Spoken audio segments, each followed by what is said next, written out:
আল্লাহ সুবহানাহু ওয়া তাআলা আমানত উপস্থাপন করেছেন নবমণ্ডলকে, ভূমণ্ডলকে এবং পর্বতমালাকে। অর্থাৎ এই সকল বড় বড় সৃষ্টিকে আল্লাহ তাআলা বলেছেন তোমরা চাইলে আমানত ধারণ করতে পারো, আমানত রাখতে পারো।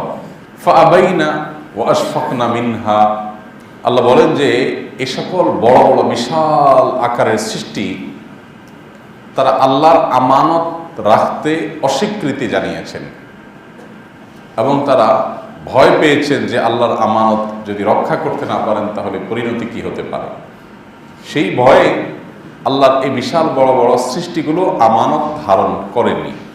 ওয়াহামালাহাল ইনসান, আল্লাহ যখন মানুষকে আমানত দিলেন, মানুষ আমানত সানন্দে নিজের কাঁধে তুলে নিয়েছে।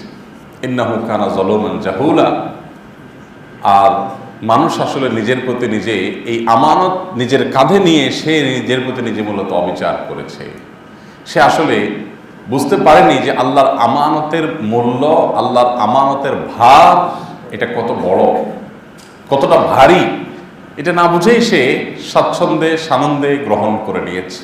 এখানে আমানত বলতে কি বোঝানো হয়েছে, মুফাসসিরগণ, কোরআনে কারীমের বিশ্লেষকগণ নবী করিম সাল্লাল্লাহু আলাইহি সাল্লামের হাদিস এবং কোরআনের আলোকে বিভিন্ন ব্যাখ্যা করেছেন।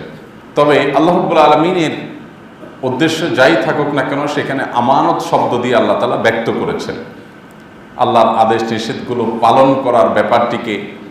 তাফসিরে তাবারিতে ইমাম তাবারি রাহিমাহুল্লাহ, অন্যান্য ইবনে জারীর তাবারি সহ অন্যান্য অনেক মুফাসসিরগণ উল্লেখ করেছে যে আল্লাহর আদেশ নিষেধগুলো মেনে চলতে হবে, বিনিময়ে জান্নাত পাওয়া যাবে, আর না মানলে জাহান্নামে যাবে। এই অপশনটা কে গ্রহণ করবে? নবমণ্ডল বলেছে না, আমি এই রিস্ক নিতে পারবো না।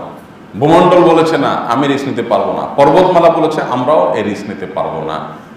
আল্লাহর সৃষ্টি হিসেবে আল্লাহর আনুগত্য করার মতো শক্তি কিংবা আল্লাহর আনুগত্যের পরিপন্থী কাজ করবার মতো শক্তি আল্লাহ তাআলা মানুষকে দিয়েছেন, যেহেতু মানুষ এই আমানত গ্রহণ করেছে। যদি পাহাড় গ্রহণ করত তাহলে পাহাড়কে আল্লাহ দিতেন, যদি নবমণ্ডল গ্রহণ করত তো নবমণ্ডলকে দিতেন, যদি ভূমণ্ডল গ্রহণ করত তাহলে আল্লাহ তাআলা এই আল্লাহর আদেশ নিষেধ মানা না মানার ব্যাপার এটা ভূমণ্ডলকে দিয়েছেন। এখন কি হয়েছে, নবমণ্ডলকে আল্লাহ তাআলা যে দায়িত্বে নিয়োজিত রেখেছেন সে দায়িত্ব পালন করে চলেছে। এটা ডিনাই করার মতো অপশন তার নাই, সে চাইলেই এটার অমান্য করতে পারে না। ওইভাবে আল্লাহ তাআলা বিল্ট ইন করে সৃষ্টি করে রেখেছেন যে সে আল্লাহ নির্দেশে মেঘমালাকে ধারণ করে, বৃষ্টিকে ধারণ করে, এবং ভূমণ্ডলকে আল্লাহ তাআলা ফসল উৎপাদন করা, তার পৃষ্ঠে পানিকে ধারণ করা, মানুষকে ধারণ করা, এটাকে সমতল করা, মানুষের ব্যবহার উপযোগী করা, আরো যেসব বিষয় আসে আল্লাহ তাআলা এর ভিতরে দিয়ে দিয়েছেন, এগুলো বাই ডিফল্ট সে সার্ভিস দিয়ে যাচ্ছে। এগুলোকে ডিনাই করার মতো শক্তি সামর্থ্য তার নাই, কারণ মানুষের মতো তাকে ইচ্ছা শক্তি আল্লাহ তাআলা দেন নাই। ঠিক একইভাবে পর্বতমালাকে আল্লাহ তাআলা এই পৃথিবীর পেরেকের মতো করে আল্লাহ তাআলা এগুলোকে স্থাপন করেছেন। তাদের যাকে যে জন্য আল্লাহ তাআলা সৃষ্টি করেছেন সে তার সৃষ্টির সে উদ্দেশ্য পালন করে যাচ্ছে, এর ব্যতিক্রম করবার ক্ষমতা তার নাই। মানুষ আল্লাহর একমাত্র সৃষ্টি, মানুষ এবং জিন, যারা চাইলে আল্লাহর আদেশ নিষেধ মানতে পারে, আবার চাইলে অমান্য করতে পারে। দুইটা অপশনই আল্লাহ তাআলা দিয়ে রেখেছেন, এবং এই দুই অপশনের মধ্যে আল্লাহর আনুগত্যের অপশন, আমানত ধারণ করার অপশন, এটা যদি সে গ্রহণ করে তো তার বিনিময়ে আল্লাহ তাআলা জান্নাত দিবেন, আর যদি গ্রহণ না করে বা এটাকে যদি সে ধারণ করতে না পারে তাহলে তার বিনিময়ে তাকে জাহান্নামে নিপতিত হতে হবে।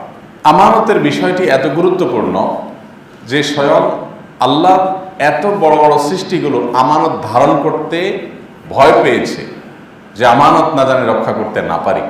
যদি আজকাল আমাদের কাছে আমানতের মতো এরকম গুরুদায়িত্ব এবং ভারী বিষয় আমাদের কাছে আজকাল অনেক ঠুনকো এবং পাতলা মনে হয়, যার কারণে আমানত ধারণ করতে আমাদের কোনো অসুবিধা হয় না। নবী করিম সাল্লাল্লাহু আলাইহি সাল্লামের কাছে এক ব্যক্তি এসে বললেন, হে আল্লাহর রাসূল, আপনি মদিনা রাষ্ট্রের প্রধান, এই রাষ্ট্রের অমুক দায়িত্বটা আমাকে আপনি দেন, আমি এটাকে সুচারুরূপে সুন্দরভাবে পালন করব। নবী করিম সাল্লাল্লাহু আলাইহি সাল্লাম তখন বলেছিলেন, ইন্না লা নুওয়াল্লি আলা আমরিনা মান তালাবা। দেখো, ইসলাম পৃথিবীর এমন একটি জীবন বিধান, এমন একটি থট যে এইখানে কেউ যদি কোনো কিছু চেয়ে নেয়, যেচে নেয়, কোনো দায়িত্ব, কোনো পদ, কোনো আমানত, তখন তার এই যেচে নেওয়াটা, তার এই চেয়ে নেওয়াটাকে আমরা তার অযোগ্যতা হিসেবে বিবেচনা করি, এবং কেউ কোনো পদ চাইলে আমরা সেই পদ তাকে দেই না। যদিও আজ পৃথিবীতে যে সমস্ত মতবাদ, মানুষের শাসিত হওয়ার যে সমস্ত সিস্টেম আছে, গণতন্ত্র বলেন, সবচেয়ে বেশি পপুলার, পৃথিবীতে সবচেয়ে বেশি প্রতিষ্ঠিত যে সিস্টেম দ্বারা মানুষ শাসিত হয়ে থাকেন, এই তথাকথিত গণতন্ত্রের মধ্যেও এই একই সিস্টেম আছে যে মানুষ ক্যান্ডিডেট হবে, সবাই তাকে ভোট দিবে, তিনি নির্বাচিত হবেন। ইসলাম কিন্তু এটা বলে না। আসলে ইসলাম বলে যে কেউ যদি নিজেকে উপযুক্ত মনে করে বলে যে আমি এই পদ চাই, তাহলে সে অনুপযুক্ত হওয়ার জন্য এটাই প্রমাণ যে সে আসলে এই আমানত ধারণ করতে সক্ষম না। মা বাবার ছোট ছেলে মেয়ে যারা হয়, 4 বছর 5 বছর, দেখবেন বাবা যখন বাজার থেকে বড় ব্যাগ ভর্তি করে বাজার সদাই করে নিয়ে আসেন, 10, 15, 20 কেজি ওজন হয়ে যায় অনেক সময়। তো এই পিচ্ছিটা কিন্তু সবার আগে দৌড়ে গিয়ে বাবাকে বলে, যাবো আমার মাথায় দাও। বাপ তো দিবে না, সে তো ছাড়বে না, না ছোড় বান্দা, পিড়াপিড়ি করে, না আমার মাথায় দাও, আমি নিয়ে যাবো। তখন বাবা ছেলেকে বোঝানোর জন্য, সান্ত্বনা দেওয়ার জন্য অনেক সময় তার মাথার উপরে ব্যাগটা ধরে রাখেন। সে তো বিরাট খুশি, মহা খুশি যে আমি তো ব্যাগ নিয়ে আসলাম বাসায়। আসলে তো বাপ ধরে রাখছে, কিন্তু সে মনে করছে সে ধারণ করেছে। অথচ একই বাসায় ওই ভদ্রলোকের 15-20 বছরের যে ছেলেটা, ওই ছেলেটা যদি টের পায়, সচরাচর চিত্রের কথা বলছি, ব্যতিক্রমও আছে, সাধারণত ও যদি টের পায় যে বাপ কিছু একটা নিয়ে আসছে, এখন বলবে যে নিস্তালা নেমে আয়, বাজারে ব্যাগ বেশি আছে, এগুলো ধরতে হবে, তো আস্তে করে টয়লেটে ঢুকে যায়। ঠিক কিনা বলেন? ও টয়লেটে ঢুকে কেন? ও জানে কত ধানে কত চাইল, এজন্য সে টয়লেটে ঢুকে যায়, গোসলখানা ঢুকে যায়। সে গোসল করার বান করে বাঁচার চেষ্টা করে যে বাবা অন্য কেউ আনুক, আমি পারবো না ঝামেলা দিতে। আর যে বুঝে না সে কি করে? বলেছে আপু আমার মাথা দাও, আমার মাথা দাও। ঠিক একইভাবে আমানতের এই গুরু দায়িত্ব যে বুঝে, সে সেখান থেকে যান বাঁচানোর চেষ্টা করে। সে চায় অন্য কেউ বহন করুক, আমি প্রয়োজনে তাকে সহযোগিতা করি। আমি এই গুরু দায়িত্ব নিয়ে আল্লাহর কাছে কিয়ামতের ময়দানে দাঁড়িয়ে থাকার মতো পরিবেশ যেন না হয়। কোন একজন আলিম রসিকতা করে মজার ছলে বলছিলেন, কথাটি সুন্দর, যে কিয়ামতের ময়দানে যদি কোনো মানুষ দেখো যে কোনো জায়গায় তাকে অনেক মানুষ ঘেরাও দিয়ে পড়ছে, জটলা পড়ে গেছে, রাস্তাঘাটে গেলে যেরকম দেখেন না অনেক সময় কোনো বিশেষ ঘটনা, পকেটমার, ছিনতাইকারী, এই টাইপের লোক ধরা পড়লে ওখানে মানুষ গোল হয়ে যায় না? সবাই কৌতূহল দেখে, বাড়িতে যাওয়ার সময় চিন্তা করে একটা হলেও মেরে যাই, যদি সওয়াব পাওয়া যায়, সবাই চেষ্টা করে। তো গোল হয়ে জটলা পেকে যায় মানুষ, পাকায় ফেলে মানুষ যখন কোনো ছিনতাইকারী ধরা পড়ে। তো আলেম বলছিলেন কিয়ামতের ময়দানে যদি কোথাও এরকম জটলা পেকে যায়, তাহলে বুঝবেন, ওই জটলা দেখে বুঝবেন যে কোন তথাকথিত জননেতা ধরা পড়ছে। কে ধরা পড়ছে? তথাকথিত জননেতা ধরা পড়ছে। টিন চুরি, গম চুরি, রাষ্ট্রের সম্পদ চুরি, লুটতরাজ, খুনাখুনি, মানুষের উপর চাঁদাবাজি, যত রকমের অন্যায়, এগুলো একজনে হাজার মানুষের কাছে অপরাধী, হাজার মানুষের হক নষ্টকারী হইতে হলে তাকে কি হইতে হয়? তথাকথিত জননেতা হতে হয়, রাষ্ট্রের সম্পদ আত্মসাৎ করার মতো চেয়ারে তাকে যেতে হয়, তাহলে সে এত মানুষের কাছে অপরাধী হয়। তো এরকম বড় কোনো জটলা যদি কিয়ামতের ময়দানে পড়ে যে হাজার হাজার মানুষ, লাখে মানুষ তারা ঘিরে ধরছে, তাহলে বুঝবা যে কোনো ওই দুনিয়ার কোনো টিনচোর গমচোর কি হয়েছে? ধরা পড়ছে। ছোটখাটো আমানত যেখানে অনেক বড় ব্যাপার, সেখানে রাষ্ট্রের যে আমানত, গোটা দেশের মানুষের যে আমানত, সেটা যে কত ভারী, সেটা যে কত গভীর, সেটা যে কত বড় বিষয়, এটা যদি আমরা বুঝতাম, তাহলে এটার জন্য ধর্ণা দিয়া টাকা পয়সা খরচ করে সিরিয়াল ধরতে আমাদের সমাজে দেখা যেত না। আমরা সেই ধর্মের অনুসারী, যেই ধর্মের সোনালী যুগের স্বর্ণ মানবেরা, তারা এই সমস্ত দায়িত্ব পালন করতে চাইতেন না, তাদেরকে জোর করেও এই সমস্ত দায়িত্ব দেওয়া যেত না। আমরা অনেকেই আছি রাষ্ট্র তো অনেক দূরের কথা, ছোটখাটো বিষয়গুলোকে আমরা নিজেদের কাঁধে নেওয়ার জন্য আমরা অস্থির হয়ে যাই। মসজিদ কমিটির দায়িত্ব নেব, সভাপতি হব, সেক্রেটারি হব, সদস্য হব, এগুলোর জন্য আমাদের কম্পিটিশন থাকে। বাজার কমিটির কোনো একটা দায়িত্ব পাবো, মার্কেট কমিটির কিছু একটা পাবো, দায়িত্ব নেওয়ার জন্য আমরা পাগল করা হয়ে যাই, তাই না? নবী করিম সাল্লাল্লাহু আলাইহি সাল্লাম বলেছেন, যে ব্যক্তি কোনো দায়িত্ব চেয়ে নেয়, ওই যে ব্যক্তিটা এসে নবী সাল্লাল্লাহু আলাইহি সাল্লামের কাছে চেয়েছেন যে আমাকে এই দায়িত্বটা দেন, তিনি তখন বলেছিলেন, ইন্নাকা ইযা উতিতাহা আন মাসআলাতিন ওয়াকিলতা আনহা ওয়া ইযা উতিতাহা মিন গায়রি মাসআলাতিন উইনতা আলাইহা। কোন দায়িত্ব যদি তুমি চাওয়া ছাড়া তোমার উপরে এসে পড়ে, সবাই তোমাকে চাপিয়ে দিয়েছে, সবাই তোমাকে অনুরোধ করেছে, এটা যদি তোমার কাঁধে আসে, তাহলে মনে রাখবে আল্লাহ তাআলা তোমাকে এই দায়িত্ব পালনে সাহায্য করবে। আর যদি তুমি নিজে চেয়ে তদবির করে এই দায়িত্ব নিজের কাঁধে নিয়ে নাও, তাহলে এই দায়িত্ব সম্পর্কে কিয়ামতে তোমাকে যেমন জিজ্ঞাসা করা হবে, এবং এই দায়িত্ব নিয়েই তোমাকে কিয়ামতের ময়দানে পার হওয়া কঠিন হয়ে যাবে। আজ গোটা পৃথিবীতে যে কালচার প্রতিষ্ঠিত আছে, সেটা হলো মানুষ নিজে যেচে দায়িত্ব চেয়ে নেয়। ইসলাম কিন্তু এর উল্টাটা বলে, কারণ এই দায়িত্বের যে বোঝা, এই দায়িত্বের যে ভার, একজন আখিরাতে বিশ্বাসী মানুষ সেটা অনুভব করবেন। আল্লাহ তাআলা আমাদেরকে সেরকম দায়িত্ব বোধ যেন আমাদের মধ্যে থাকে, সেরকম মানুষ হওয়ার তৌফিক দান করুন।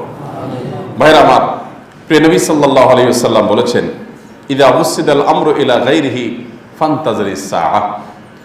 যখন আমানত বা দায়িত্ব অপাত্রে, অযোগ্য মানুষের উপরে অর্পণ করা হবে, যে যে কাজের যোগ্য না, স্বজন প্রীতি করে, এলাকা প্রীতি করে, নানাভাবে যখন ওই দায়িত্ব তার কাঁধের উপর আসবে, তখন তুমি অপেক্ষা করবে যে কিয়ামত বেশি দেরি নাই। এইরকম রেওয়াজ, এরকম অনিয়ম যখন নিয়মে পরিণত হবে, এবং সর্বত্র দেখবা যে অযোগ্যরাই দায়িত্ব পায়, তাদেরকেই ঘুরে ফিরে দায়িত্ব দেওয়া হয়, তাহলে বুঝবা যে কিয়ামত আসতে আর বাকি নেই। এটা কিয়ামতের আলামতগুলোর মধ্যে থেকে একটি।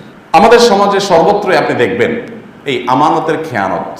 নবী করিম সাল্লাল্লাহু আলাইহি সাল্লামের পরিষ্কার হাদিস রয়েছে যে লা ঈমান লিমাল্লা আমানাতা লাহ। যার মধ্যে আমানতদারিতা নাই, যার মধ্যে জবাবদিহিতা করার মতো মানসিকতা নাই, ভয় নাই, সে ব্যক্তির মধ্যে আসলে প্রকৃত অর্থে ঈমানই নেই। সে নিজেকে মুসলিম দাবি করতে পারে, তার ভেতরে প্রকৃত ঈমানের উপস্থিতি নিয়ে সন্দেহ করবার যথেষ্ট সুযোগ আছে। যে ব্যক্তির মধ্যে নিজেকে মুসলমান দাবি করার পরও আমানতদারিতার ঘাটতি বা অভাব আছে। দেখুন, খলিফা ওমর ইবনে আব্দুল আজিজ রাহমাতুল্লাহি আলাইহি, ইসলামের ইতিহাসের সোনালী যুগের স্বর্ণ মানব, তার শাসন আমল এটা একটা প্রবাদ, এটা একটা উপমা, এটা একটা দৃষ্টান্ত, এবং সুশাসনের জন্য পৃথিবীর ইতিহাসে নজির হিসাবে যে শাসনগুলোকে উল্লেখ করা হয়, খলিফাতুল মুসলিমিন ওমর রাদিয়াল্লাহু তাআলা আনহুর যা শাসন আমলকে অমুসলিমরাও স্মরণ করে, উল্লেখ করে, অনুসরণ করে, দৃষ্টান্ত দেয়, সুশাসনের আরেকটা দৃষ্টান্ত স্থাপন করেছেন দ্বিতীয় ওমর, যার নাম ওমর ইবনে আব্দুল আজিজ রাহমাতুল্লাহি আলাইহি। সাহাবীদের গত হওয়ার পরপরে যিনি দুনিয়াতে এসেছেন এবং ইতিহাস রচনা করেছেন কিভাবে নিজের দায়িত্বকে স্বচ্ছ সুন্দরভাবে পালন করতে হয়। তিনি যখন মৃত্যুর মুখে যখন পতিত, তখন তার নিকটাত্মীয়দের কেউ একজন, তার বোন বা এরকম কেউ পাশে বসে কাঁদছিলেন। তখন তিনি জিজ্ঞাসা করলেন, তুমি কেন কাঁদছো? তিনি ভেবেছেন যে আমার বিরহে বোন, যে ভাই মারা যাচ্ছে, এই জন্যই কাঁদছে, হয়তো বা কিছু সান্ত্বনা দিতে যাবেন। তখন বললেন যে ভাই তুমি চলে যাচ্ছ, অথচ আমার ভাতিজিদের জন্য কিছুই রেখে যাচ্ছ না, তাদের জন্য তেমন কিছুই নাই, এটা নিয়ে আমি ভেবে কাঁদছি যে ওরা কি করবে। ওমর ইবনে আব্দুল আজিজ রাহমাতুল্লাহ আলাইহি তার বোনকে সান্ত্বনা দিলেন, এবং আল্লাহর নেককার বান্দারা তাদের সন্তানদের জন্য সম্পদ দিয়ে যান না, সম্পদের খনির সন্ধান দিয়ে যান। সম্পদ আসে কোত্থেকে? আল্লাহর কাছ থেকে। আল্লাহর সাথে কানেক্টেড করে দিয়ে যান। সম্পদ দিয়ে, সম্পদ দিলে কত দিতে পারবে? এই জন্য ভাই, আমাদের জীবনের বাঁকে বাঁকে, মোড়ে মোড়ে অনেক কিছু আমাদেরকে এই পৃথিবী শেখায়, কিন্তু আমরা শিক্ষা গ্রহণ করি না। এই পৃথিবী আমাদেরকে অনেক কিছু বলে, সেগুলোকে আমরা ধারণ করতে পারি না। আল্লাহ রাব্বুল আলামিন যাকে যে আমানতের দায়িত্ব অর্পণ করেছেন, আল্লাহ তাআলা আমাদের সবাইকে সে আমানত যথাযথভাবে পালন করার তৌফিক দান করুন। আমরা আসুন্নাহ ফাউন্ডেশন এই প্রতিষ্ঠান পরিচালনা করতে গিয়ে নানাবিধ অভিজ্ঞতার মধ্য দিয়ে আমাদেরকে পার হতে হয়। আমি গতকালকে বন্যা দুর্গত এলাকাগুলোতে গিয়েছিলাম, ফেনীতে, নোয়াখালী, লক্ষ্মীপুর। তো আমার এলাকার যারা আছেন আলেম ওলামা, মুরব্বীরা, তারা অনেকে আমার উপরে খুব নাখোশ, অনেক নাখোশ এই জন্য যে আমি অন্যান্য এলাকায় গিয়েছি, নিজের এলাকায় যাইতে পারি নাই। আবার আমার এলাকাতেও বন্যা হয়েছে, কিন্তু সেই হিসাবে তাদের এক্সপেকটেশন অনুযায়ী ত্রাণ যায় নাই। ভাবখানা এমন যে আমি গেলে সবাই আমাকে ধরবে, তো সবাই ধরার আগে আমি নিজে ধরা দিলাম। গত রাত্রে এসার সময় তাদের সবাইকে ডেকে চায়ের দাওয়াত দিয়ে বসলাম। এরপরে ওনাদেরকে, সম্মানিত ব্যক্তিবর্গ, ওনাদেরকে আমি আমার কথাটা বললাম যে দেখেন, আমার যদি বাপের টাকা হইতো বা আমার পকেটের টাকা হইতো, তাহলে সবার আগে আমি আমার এলাকা এবং আমার ভাই ব্রাদার, আত্মীয় স্বজন, তাদেরকে আমি প্রায়োরিটি দিতাম। কারণ এটাই ইসলাম নির্দেশ করে যে ইবদা বিমান তাউল, আমার নিকট আত্মীয় যারা আছে তাদের থেকে আমি শুরু করব, এরপর অন্যদিকে যাব, এটা ইসলাম বলে। বাট টাকাটা যখন মানুষের, অন্যের, তখন সেখানে আমি আমার এলাকাকে প্রায়োরিটি দিয়ে কাজ করব। এটার নামই হলো দুর্নীতি, এটার নামই হলো জুলুম, এটার নামই হলো অবিচার। আমাদের সমাজে বিচার আর অবিচারকে পার্থক্য করবার মতো শক্তি মানুষের মধ্যে নাই, এটা হারিয়ে গেছে। আপনারা দেখবেন কোন মন্ত্রী যিনি গোটা দেশের জন্য দায়িত্বশীল হন, একজন সচিব কোন একটা মন্ত্রণালয়ের দায়িত্বে আছেন, তিনি ওই মন্ত্রণালয়ের সচিব হিসাবে গোটা দেশের মানুষের জন্য তিনি কাজ করবেন এবং এখানে কোনো ভেদাভেদ তার করার কথা না। কিন্তু এরপরও কোনো এলাকায় যদি আপনি যান, মন্ত্রী সাহেবের এলাকার রাস্তাঘাটগুলো খুব ভালো, রাস্তাঘাটে আবার লাইট পোস্টও লাগাইছেন, আবার দেখা যায় যে অন্য সব স্থাপনাগুলো খুব সুন্দর করেছেন, অনেক উন্নয়নমূলক কাজ করেছেন। কোন সচিব সাহেবের গ্রামে গেছেন, মাশাআল্লাহ, সচিবের গ্রামে গিয়ে আপনি বলছেন মাশাআল্লাহ, উনি এলাকাতে অনেক কিছু করেছেন, এলাকার ছেলে হয়ে এলাকাতে অনেক কিছু করেছেন। এই জিনিসটাকে আমরা সবাই অ্যাপ্রিসিয়েট করি। এটা কি অ্যাপ্রিসিয়েট যোগ্য নাকি ভৎসনার যোগ্য? এটা কি অ্যাপ্রিসিয়েট করার মতো না ভৎসনা করার মতো? আপনারা ধরে ফেলছেন কাহিনীটা, ভৎসনা করার মতো। কেন ভৎসনা করার মতো? কারণ রাষ্ট্রের যে দায়িত্ব তাকে দেয়া হয়েছে, এটা তার গ্রামের জন্য দেয়া হয়নি। রাষ্ট্রের যে দায়িত্ব তার কাঁধে দেওয়া হয়েছে, এটা তার এলাকার জন্য দেওয়া হয়নি মন্ত্রী সাহেবকে। হ্যাঁ, কোনো মানুষ সংসদ সদস্য, কোনো মানুষ চেয়ারম্যান, মেম্বার, তাহলে তার নির্দিষ্ট গণ্ডি আছে দায়িত্বের, তিনি ওই পুরো এলাকাতে কাজ করবেন। কিন্তু সে এমপি সাহেবও যদি নিজের গ্রামকে একেবারে স্বর্ণের থালে পরিণত করেন আর আশেপাশের গ্রামগুলোকে যদি নর্দমা পরিণত করেন, তাহলে সেক্ষেত্রে তিনি কি ভালো কাজ করেছেন না দুর্নীতি করেছেন? কিন্তু মুশকিল হলো যেখানে নিজের গ্রামের দিকেও তাকায় না কেউ, সেখানে নিজের গ্রামটা অন্তত ভালো করলে মানুষ বলে মাশাআল্লাহ, এই লোকটা ভালো কাজ করেছে। ব্যাপারটা এরকম যে ঘুষ খেয়েও কাজ করে না, এখন ঘুষ খেয়ে যে কাজ করে তাকে সবাই বলে লোকটার ঈমান আছে। লোকটার কি আছে? ঈমান আছে, লোকটার মধ্যে আল্লাহর ভয় আছে, মুত্তাকি মানুষ। কারণ জবান ঠিক রাখে, সে ঘুষ খাইছে, কাজটা করে দিছে। কারণ সমাজে যখন আশেপাশে ঘুষ খাইয়াও ফাঁকিবাজি করে, ঘুরায়, কাজ করে না, তখন যে ঘুষ খেয়ে কাজ করে, তখন মানুষ মনে করে এই লোকটা কি সৎ। অর্থাৎ চোরও সমাজে সৎ হয় যখন সমাজের অন্য অনেকে ডাকাইত হয়। সমাজের অন্যরা যখন ডাকাইত হয়ে যায়, তখন চোরকে মানুষ বলে যে লোকটা ভালো, ডাকাতি করে না। এরকম অবস্থা হয়ে গেছে না এখন আমাদের সমাজে। আমি প্রায় দেখি বিভিন্ন জায়গায় গেলে, যে কোনো এলাকার খুব বড় কোনো পাওয়ারফুল মানুষ, রাজনৈতিকভাবে পাওয়ারফুল বা প্রশাসনিকভাবে কোনো বড় দায়িত্বে আছেন, ওনার এলাকার উন্নতি দেখে মানুষ প্রশংসা পঞ্চমুখ হয়ে যায়। আমি বলি যে এটা কিভাবে আপনারা প্রশংসা করেন?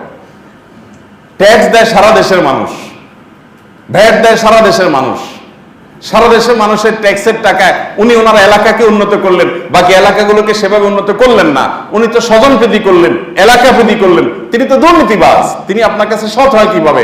আপনি তাকে সৎ এই জন্য বলতেছেন কারণ বাকিগুলো এলাকাতেও কাজ করে না, এগুলো সব বেগম পাড়া বাড়ি করে।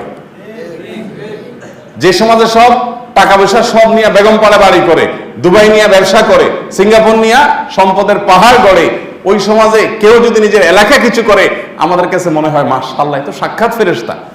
অর্থাৎ আমরা নামতে নামতে কোন জায়গায় গিয়ে ঠেকেছি সেটা কি আমরা অনুভব করতে পারছি? আল্লাহ রাব্বুল আলামিন আমাদের সবাইকে আমানতের দায়িত্ব সম্পর্কে সচেতন হওয়ার, দায়িত্ববান হওয়ার তৌফিক দান করুন।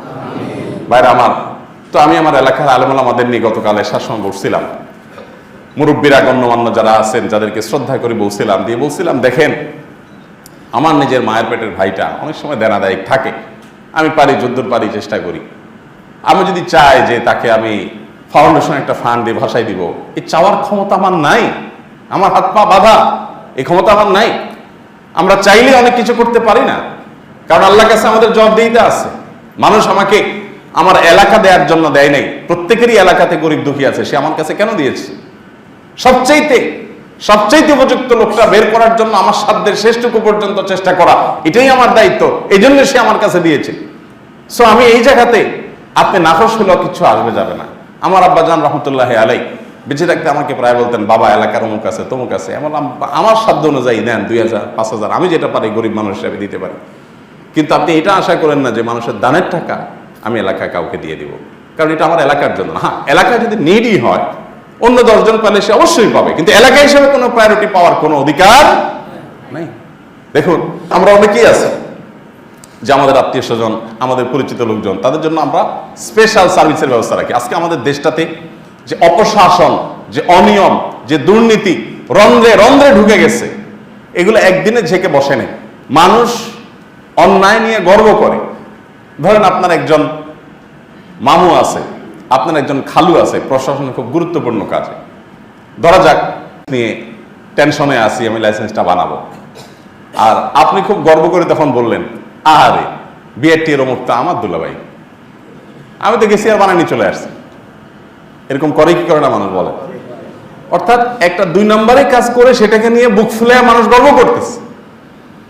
আপনার দুলাভাই হোক আর আপনার সেলেক সম্বন্ধী হোক, তাতে আপনার জন্য তো স্পেশাল কোনো সার্ভিস দেওয়ার রাইট তার নাই।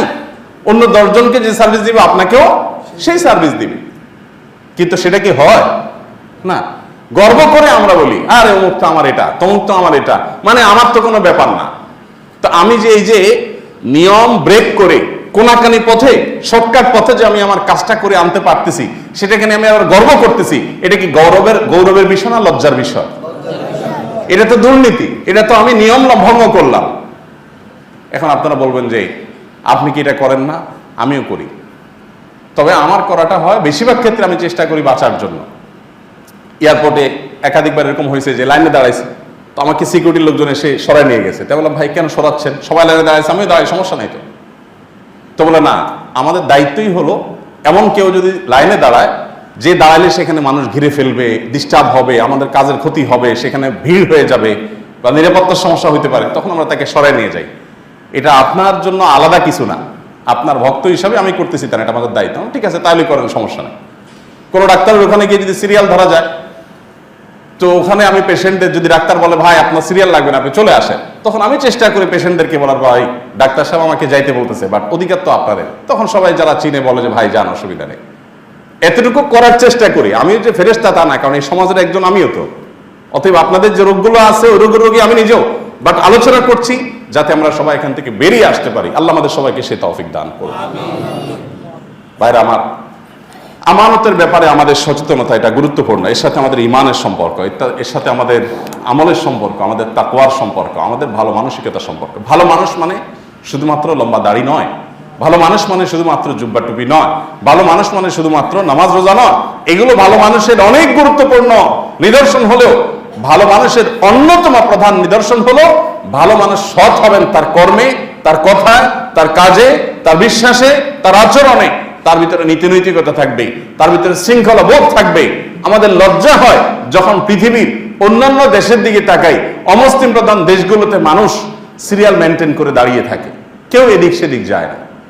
জাপানের টোকিওতে একবার কোন এক জায়গা থেকে টোকিওতে আসছিলাম একটা ট্রেনে করে আমি, আমার সাথে একজন বাংলাদেশি ভাই, সাইদ ভাই, উনি ছিলেন। তো টিকিট পাঞ্চ করে তারপর বের হতে হয় স্বাভাবিকভাবে। তো ওনার টিকিটটা উনি হারাই ফেলছেন সামহাও, আমারটা আছে। তো এখন যেখানে পাঞ্চ করে বের হইতে হবে ওখানে কোনো লোক পাহারা দেওয়ার মতো নাই, একটা বক্স আছে, ভিতরে লোকজন আছে, বাট কেউ এখানে দেখছে না দাঁড়িয়ে দাঁড়িয়ে টিকিট ঠিক আছে কিনা, সবাই যার যার মতো পাঞ্চ করে করে বের হয়ে যাচ্ছে। তো একজনে পাঞ্চ করলে 2-3 বের হওয়া যাচ্ছে এরকম। তো সাইদ ভাই ওখানে এসে দাঁড়ায় গেলেন যে ওনার যেহেতু টিকিট হারাই গেছে, আমি সাথে ছিলাম। তিনি বললো, ভাই তাহলে আমি একটু দায়িত্বরত অফিসারকে আছে তার সাথে কথা বলি, আমি যে টিকিট কিনছি তার এভিডেন্স আমার কাছে আছে, আমার অ্যাকাউন্ট থেকে টাকা কেটে নিয়ে গেছে, SMS আসছে, ওইটা দেখাবো তাকে। আমি অবাক হলাম যে সবাই চলে যাচ্ছে, উনি চলে যেতে পারে চাইলে, কিন্তু উনি দাঁড়ালেন, গেলেন, অফিসারের সাথে কথা বললেন, তাকে দেখালেন মেসেজ, দেখায় তারপর বললেন যে আমার তো এই যে আমি টিকিট কাটছি, যে আমার অ্যাকাউন্ট থেকে টাকা কেটে নিয়েছে এত মিনিটে এই তারিখে, এই যে সব আছে তোমাদের অ্যাকাউন্টে টাকা গেছে, বাট টিকিটটা আমি হারাই ফেলছি। তখন সে তাকে ওপেন করে দিয়েছে, যাও তুমি। বাইরে আসার পর আমি বললাম, ভাই আপনারা এত বোকাশোকা, বাংলাদেশের মানুষ হলে এই জায়গায় কত আগে পারে চলে যেত। জাপানে থেকে কি লাভ হইলো আপনার বলেন? আপনার তো বাঙালিদের কাছ থেকে শেখা উচিত এসব বিষয়গুলো। এখানে আপনি 10টা মিনিট সময় নষ্ট করলেন অযথা। বাঙালির কাছে সময়ের দাম কত জানেন? চট করে চলে যেত। আপনি তো চুরি করেন নাই তো, আপনি তো টিকিট কাটা আছে, মিথ্যা বলেন নাই তো, সমস্যা কি? তিনি আমাকে বললেন যে ভাই বাংলাদেশে থাকলে এগুলো আমরাও করতাম, বাট এখানে থাকার পর এগুলো ভুলে গেছি। অর্থাৎ ফাঁকি যে দেওয়া যায়, অথবা আমি সিস্টেম ভায়োলেশন করা যায়, আমি সব, কিন্তু সিস্টেমের ব্যতিক্রম যে করা যায় এটাই আমরা ভুলে গেছি। আমাদের লজ্জা হয় যে ইসলাম আমাদেরকে যে সততার ব্যাপারে এত গুরুত্ব আরোপ করেছে সেটা আমাদের জীবনে নাই, যার কারণে অন্য ধর্মাবলম্বীদের ভালো মানসিকতা দেখে আমরা তাদেরকে নিয়ে ওয়াও মাশাআল্লাহ বলা লাগে। আমাদের নিজেদের অবস্থা ততই বচ। আল্লাহ তাআলা আমাদের সবাইকে সততার পথে সবসময় পরিচালিত হওয়ার তৌফিক দান করুন, নীতিবান আদর্শবান মানুষ হওয়ার তৌফিক আল্লাহ তাআলা আমাদেরকে দান করুন। আমাদের যারা যখন যে দায়িত্ব পান তারা সেই দায়িত্ব যেন আমানতদারিত্বের সাথে পালন করতে পারে, আল্লাহ তাদেরকে সেই তৌফিক দান করুন। যারা রাষ্ট্র পরিচালনার দায়িত্ব পান, গণতন্ত্র জিনিসটাই এরকম একটা ভোজন ভাজন দিয়ে ধামাচাপা দিয়ে মানুষকে বুঝাই দেওয়ার এমন একটা আইটেম যে আপনি একজনকে MP বানাবেন, উনি আপনার এলাকার মানুষের সবার প্রতিনিধি। উনি যাইয়া ওই এলাকাতে 4 লাখ 5 লাখ মানুষ যদি বসবাস করে, ওই 5 লাখ মানুষের তরফ থেকে যা বলবেন ওটা 5 লাখ মানুষের ভয়েস। আসলে কি 5 লাখ মানুষের ভয়েস তার মুখ দিয়ে আসে? সম্ভব এটা? বেশিরভাগ ক্ষেত্রে বরং সংখ্যাগরিষ্ঠ মানুষের চিন্তা ভাবনা তার দ্বারায় প্রতিফলিত হয় না, কিন্তু সেটাই আইন হয়ে গেছে। যারা যখন ক্ষমতায় থাকে তারাই তখন গণ আকাঙ্ক্ষার কথা বলে তাদের নিজেদের এজেন্ডাগুলো বাস্তবায়ন করে। ঠিক কিনা বলেন? গণ আকাঙ্ক্ষা ভাই, গণ আকাঙ্ক্ষার মধ্যে তো আমারও তো আকাঙ্ক্ষা আছে। এখন আপনি যেটা বলতেছেন এটা গণ আকাঙ্ক্ষা, আমি তো ওই আকাঙ্ক্ষার সাথে একমত না। আমার মতো এরকম লাখ লাখ কোটি মানুষ হয়তো একমত না, তারপরে আপনি সেটাকে গণ আকাঙ্ক্ষা বলে বুজুন বাজুন দিয়ে দিচ্ছেন। আমানতের খেয়ানত। দায়িত্ব পেয়েছেন, এই চান্সে গণ আকাঙ্ক্ষার নাম দিয়ে গণবিরোধী, গণমানুষের চিন্তা চেতনা আদর্শ মূল্যবোধ বিশ্বাস ধর্ম পরিপন্থী বিষয়গুলোকে চাপিয়ে দিচ্ছেন। এর চাইতে বড় ভণ্ডামি এবং শয়তানি আরেকটা হতে পারে না। আল্লাহ রাব্বুল আলামিন যারা যখন দায়িত্বে আসেন তাদের সবাইকে এই শয়তানিগুলো থেকে বেঁচে থাকার তৌফিক দান করুন। আর আমাদেরকে সজাগ সচেতন হতে হবে, সতর্ক হতে হবে যে গণমানুষের আকাঙ্ক্ষার নামে, জন আকাঙ্ক্ষার নামে এই লাইসেন্সকেও নিয়ে তার মতো করে তিনি মানুষের উপরে চাপিয়ে দিবেন তার নিজস্ব চিন্তা ভাবনা বা নিজস্ব এজেন্ডা, এটা যাতে কোনোভাবে কেউ করতে না পারে। এ ব্যাপারে আমাদের সবাইকে সবসময় সতর্ক থাকতে হবে। আল্লাহ তাআলা তৌফিক দান করুন। জাযাকুমুল্লাহ খাইর ওয়া আখিরু দাওয়ানা আলহামদুলিল্লাহি রাব্বিল আলামিন।